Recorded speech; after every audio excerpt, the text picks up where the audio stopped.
ডানলপের যে জায়গাটায় থাকি এখানে বাঙালি মিষ্টির দোকান খুব কম। আমাদের পাড়ায় তো একটাও নেই। সেই অনেকটা দূরে বাজারের দিকে গেলে যদি বা একটা দুটো চপ সিঙাড়ার দোকান পাওয়া যায়। তাও চপ পাওয়া গেলেও সিঙাড়ার দোকান নেই বলতেই চলে। কেন বলছি নেই, সিঙাড়ার দোকান যে একেবারেই নেই তা নয়, আছে, কিন্তু সেগুলো না অবাঙালি সিঙাড়া। তার মধ্যে কাবলির ছোলা থাকে, আরও ধনে পাতা, তারপরে অনেক সময় মেথি পাতার গুঁড়ো যেটা সেটা থাকে। তো এই সব দিয়ে সিঙাড়া খেতে না ভালো লাগে না। আমাদের ছোটোবেলার সেই বাঙালি সিঙাড়া বড্ড ভালো লাগে খেতে। আর ফুলকপির সিঙাড়া হলে তো কথাই নেই, সেই শীতকাল ছাড়া খাওয়াই হয় না। তো কর্তা এনেছিল দুটো ফুলকপি, একটা করেছিলাম আলু ফুলকপি ভাজা, আর একটা ভাবলাম করে ফেলি চলো সিঙাড়া।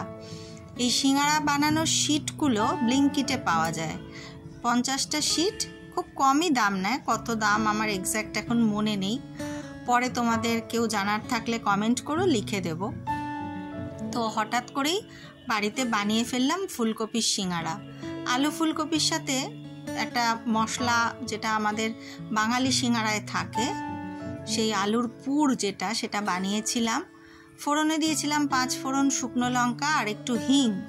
তারপরে জিরের গুঁড়ো, হলুদ গুঁড়ো, লঙ্কার গুঁড়ো, আদার গুঁড়ো সব দিয়ে একটু টমেটো দিয়ে ভালো করে কষিয়ে পুরটা তৈরি করেছিলাম।